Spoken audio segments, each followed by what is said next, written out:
Hi students, today we discuss about the advantages of coelom over pseudocoelom. Advantages of coelom over pseudocoelom.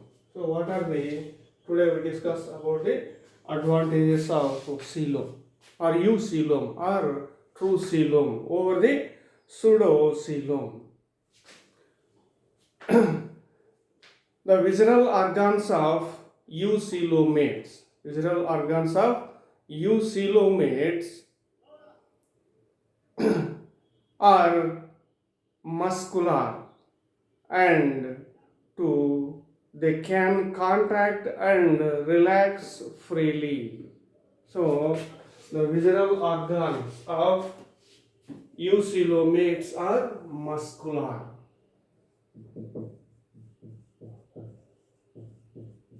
Visceral organs of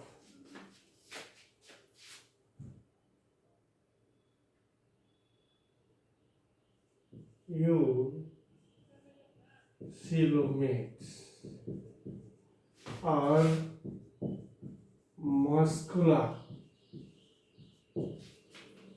So the muscular visceral organs exhibits contraction and relaxation.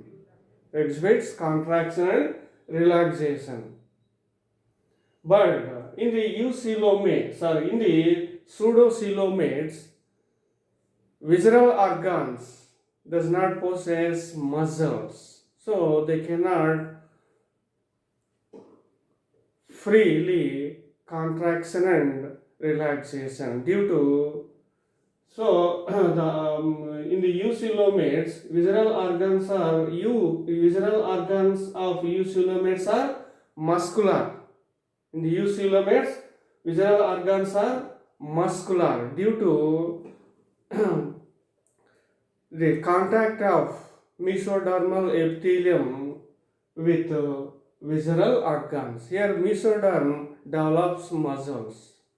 In pseudocoelomates, the visceral organs does not covered by mesodermal epithelium. So the muscles are absent in the walls of organs of pseudocoelomates. So the visceral organs of eucoelomates are muscular and they can contract and relax freely.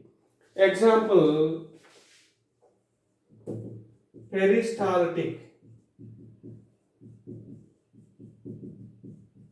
movements in the alimentary canal. Alimentary canal. Wall of the alimentary canal possess smooth muscles. The smooth muscles of alimentary canal shows contractions and relaxations. So the alimentary canal shows peristaltic movements with the help of smooth muscles. What are peristaltic movements? The wave-like movements in the alimentary canal. So, wave-like movements in the alimentary canal is called, this is wave-like. The wave-like movements in the alimentary canal is called peristaltic movements. So the peristaltic movements are caused by smooth muscles in the wall of alimentary canal.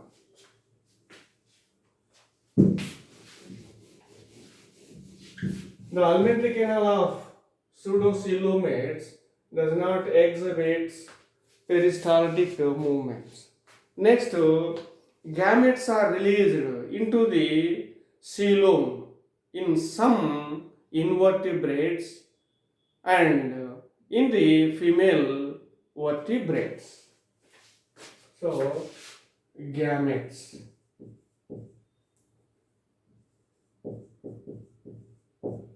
Gametes means male and female gametes.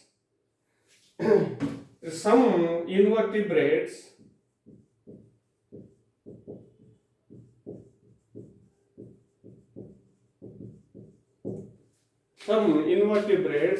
release their gametes into coelom,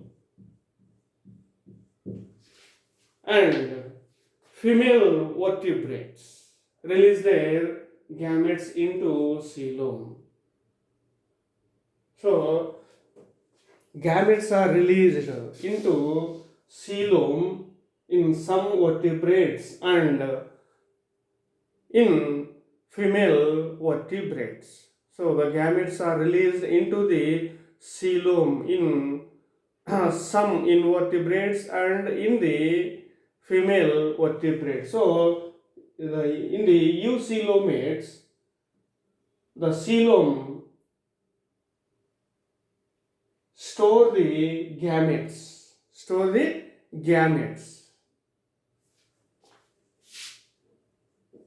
Next,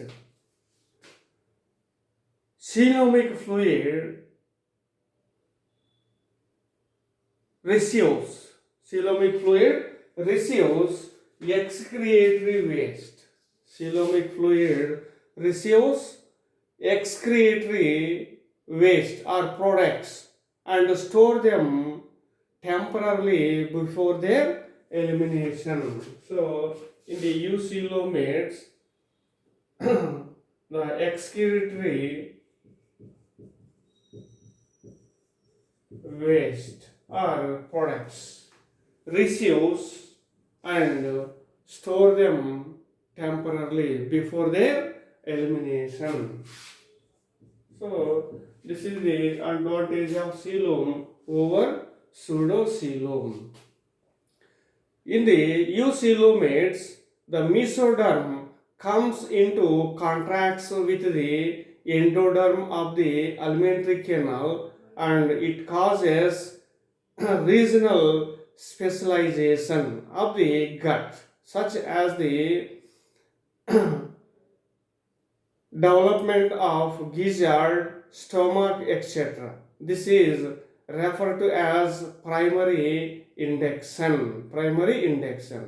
So in the eucoelomates, the mesoderm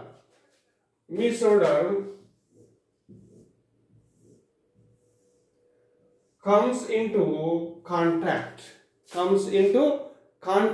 with the endoderm of the alimentary canal. So the here, alimentary canal, wall of the alimentary canal enclosed by endoderm. Here, this is body wall. This is alimentary canal.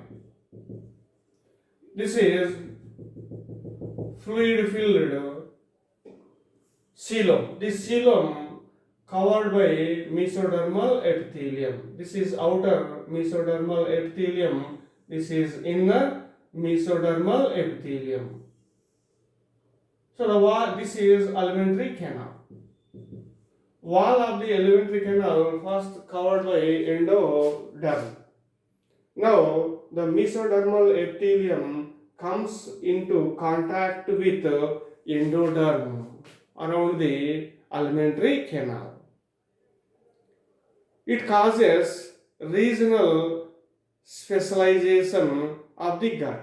So when the mesoderm comes into contact with endoderm of alimentary canal, causes regional specialization of the gut, such as the development of gizzard, stomach, etc. In the pseudocoelomates, the alimentary canal is tube-like structure. There is no regional specialization in the alimentary canal of pseudocoelom due to absence of mesoderm around the alimentary canal. The alimentary canal in the pseudocoelomates is a tube-like structure, straight tube-like structure. But in the eucoelomates, the alimentary canal shows esophagus, stomach, small intestine, large intestine. So, alimentary canal of eucoelomates or true coelomates shows regional specialization like esophagus, stomach, small intestine, large intestine, etc. Due to presence of mesodermal epithelium around the alimentary canal. So in the eucoelomate, the mesoderm comes into contact with the endoderm of the alimentary canal and it causes regional specialization of the gut, such as development of esophagus, stomach, small intestine, large intestine. In some eucoelomates, gizzard also develop. This is referred to as primary induction. So this is referred to as regional primary induction. In the case of the pseudocoelomates, due to the absence of such a contact between the gut and the mesoderm, the wall of the gut does not show complex and highly specialized organs. So, in the pseudocoelomates, the mesoderm does not comes to contact with endoderm. So, the alimentary canal of pseudocoelomate does not shows regional specialization. So, these are the advantages of coelom over pseudocoelom.